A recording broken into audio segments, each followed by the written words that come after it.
Hello everybody, my name is Buck. Welcome to my channel. Today is Q&A. We're going to jump right into it. The first question, Buck, what is your favorite kind of exploring? Driving, flying, boondocking, backpacking? I like backpacking. The cool thing with backpacking is you're going to places most people are not going to make the time or the effort or the commitment to go to. You're going to work harder. You're going to see some cooler things. You're going to see some beautiful views. You're going to run into some great people. Every now and then you might run into somebody scary. The way it goes in the world.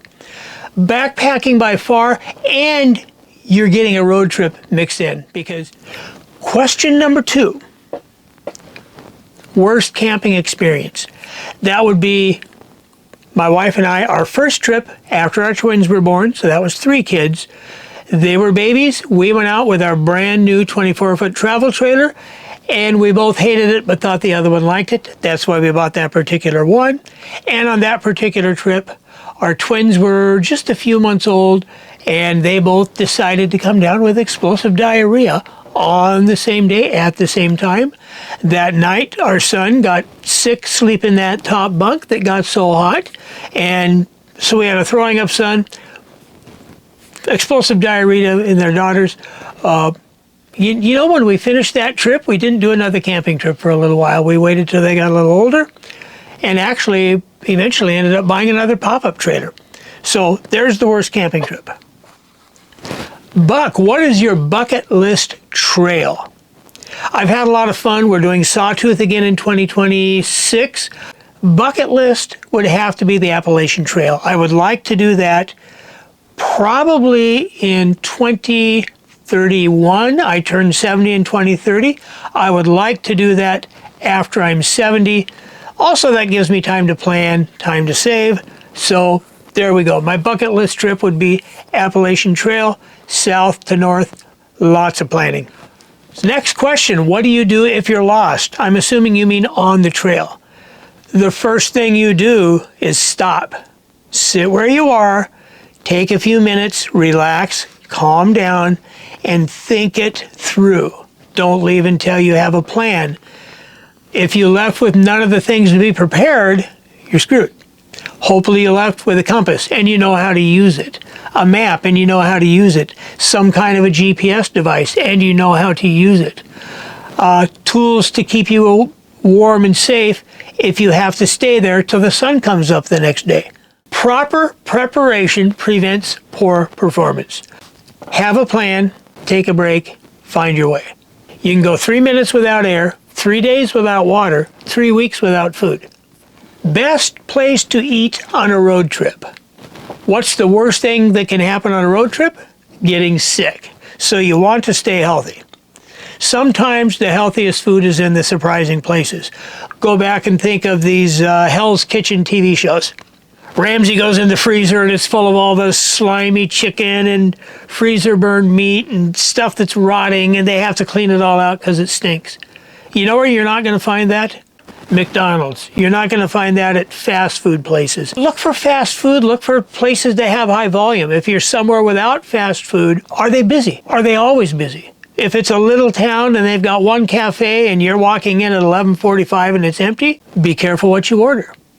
When in doubt, look for whatever they serve the absolute most of.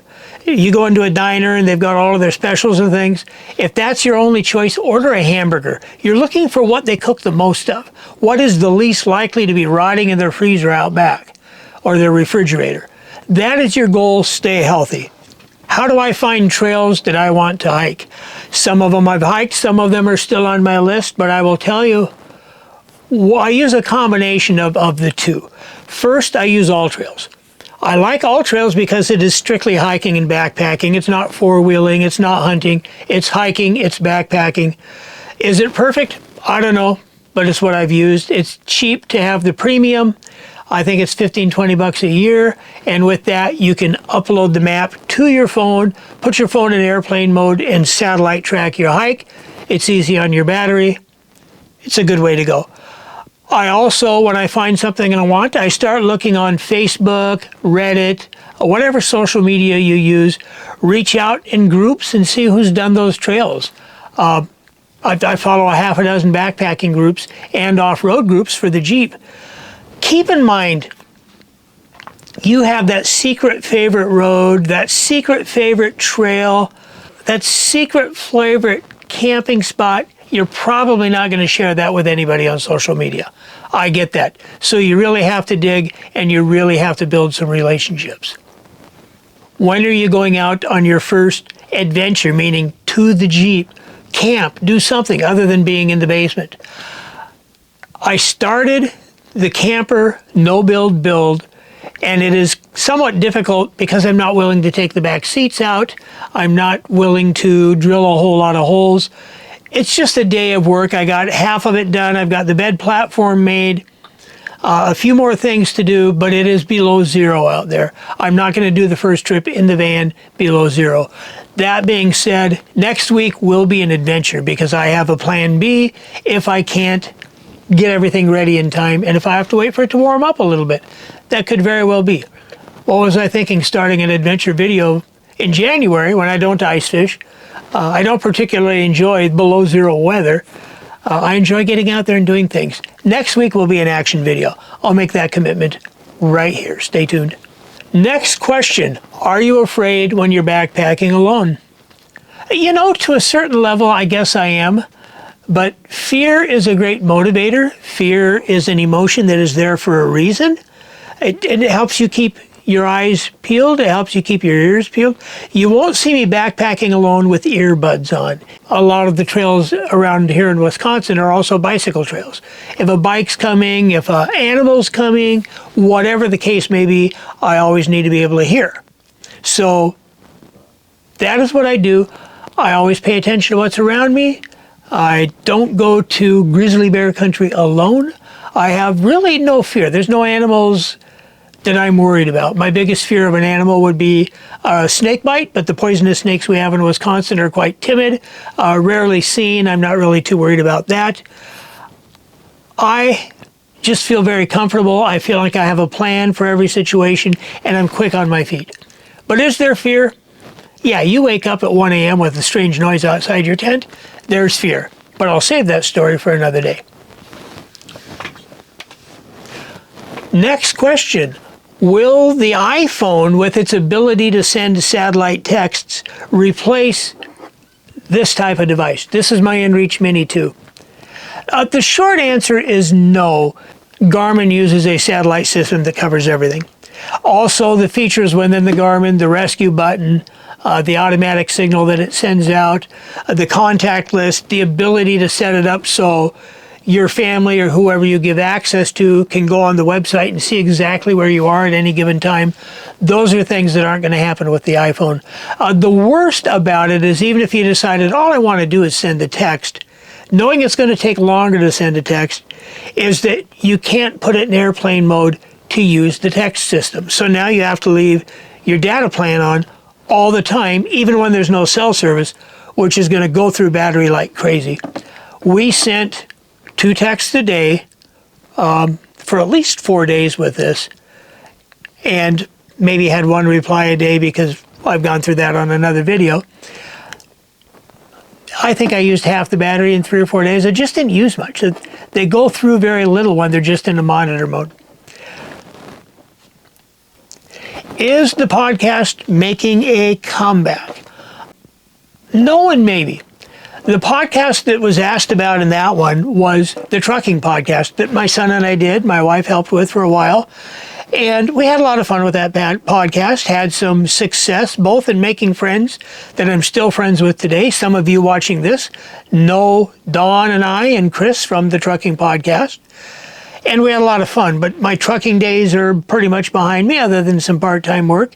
And my talking about it as a content creator are pretty much done, other than when I take an airplane trip here and there. Because that's what I'll be doing, flying to a city, making a drive, flying home. Buck, do you have any other backpacks? I talked about a couple of videos back my Osprey Rook 65. I love that pack. I bought it right, I think I paid $165 for it as a matter of fact. Back in the end of 21, early 22, I have no reason at this point to upgrade from that. It's light, it's comfortable, I like it. But I do have one other backpack. I have a day pack, and talk about cheap.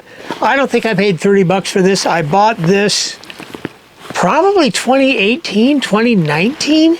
I've had this a long time. It's just a cheapy Ozark Trail day pack. It has limited ventilation in the back. What I love about it, because I've used it as a lunch pail, a gym bag, a grocery shopping bag, a day hike bag, but I have zipper compartment 1, zipper compartment 2, zipper compartment 3 for the big piece, a place to store keys and things, and a little zipper compartment here to put down in here to put other little items. So I've got a total of 1, 2, 3, 4, 5 zippers, and the big compartment is split in half. So for my gym bag, shower shoes go in the back, towels and clothes go in the front, Off the Planet Fitness. Grocery shopping, it gives me some different compartments and ways to bring more home. But yeah, I'll bet I didn't pay 30 bucks for this. It weighs 2.2 pounds, a little heavy, but I just don't use it that much. Will I upgrade it in the future?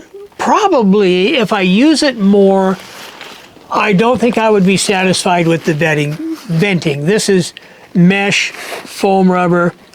I think at some point I would like maybe something with better venting. I'd have to look and see what's out there, but it's nothing I'm in a hurry to replace. It does the job. When the need arises, something else will come up. I can't believe the next one. Do I believe in Bigfoot? Yes, I've seen Bigfoot once. I won't go into a lot of details, but it was a great big, pretty much 10 foot tall, up as high as the mirrors of a semi-truck. Two-legged, solid black, swinging arms, large strides. It about 11:30 midnight, ran diagonally in front of my truck on a 2-lane highway, came out of the woods, took about 4 strides, went into the woods on the other side. That's my Bigfoot sighting. I am willing to believe I saw one of 2 things. Either one I'm okay with. Number 1, I saw a shadow in the night. Just the sun and the moon and the trees and yada yada created this perfect shadow that danced across the road and looked like a 10-foot tall creature running on 2 legs, swinging his arms in stride. I either saw that in a shadow or I saw something I wasn't meant to see. But the fact that in decades of Bigfoot stuff, and it's all kind of a kick, this isn't going to be a Bigfoot channel, nobody's ever found any true physical evidence there is beyond a reasonable doubt a being out there whose DNA is different from anything else. We've yet to find that. What I am willing to believe, if it is not the light, the shadow, the reflection that I saw, what I saw was something that wasn't meant to be seen from another dimension, and I'm okay with that. So I have 2 explanations for Bigfoot, and I'm okay either way, because I saw one of them, but I know what I saw. Best coffee for van life. Well, this depends if you're watching a YouTube video, or if you're just doing van life, or living in a truck, or living in a car, or in my case, living in a semi-truck, and you're just trying to have things easy but good. Now, if you're on YouTube, the best coffee is a no-brainer. You have a girl in a t-shirt and her panties up in the morning doing pour over because it looks real good at the beginning of your video. Now here, I'm into good coffee, easy. If you know me, I'm a bit of a coffee snob. I have 2 ways for coffee on the road. First, right here. Starbucks Instant in the tin can. They come in bold and chocolatey, dark, medium, blonde. I think there might be one other. This thing's about $9 on average. I've seen it for more. I've seen it for $7.99 on sale. 1 can will get you about 40 cups at a teaspoon a cup, so that'll run me 2 cups a day, 20 days. 3 cups a day, a little less.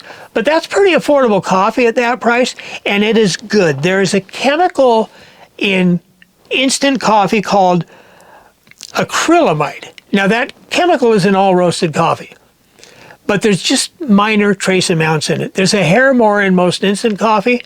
Most instant coffee, if I have 2 or 3 cups, will upset my stomach. This does not. This affects me no better or worse than a good cup of percolator coffee. And from my research, it has almost no acrylamide, I'm looking it up, in it from any other coffee. No link in the show notes. I find it at the grocery stores, some Walmarts, Target. It's good coffee. I pick up 3 or 4 cans and I'm good for a few months. So that is my go-to plan A. When I am somewhere and they have a nice local coffee shop and a grind I want to try, and I'm going to buy a bag and make my own, I have the Stanley French press. I either bought this at Walmart or Farm and Fleet. I've had this for a good 10 years, but they do still make them. They look like the Stanley thermos. They do not insulate as well as the Stanley thermos. So if you make a cup of coffee and leave it for 4 hours, it's going to be cold. What is inside this is quite simple. There you have your stainless steel vessel. It's not going to break. Put your coffee in the bottom. Put your boiling water in. Give it a stir. You always want to give it a stir and let it sit for a minute or 2 or 3. Put your plunger in to keep the flies on top instead of in your coffee. And after the due amount of time, plunger down. At that point, you take your lid, screw it on.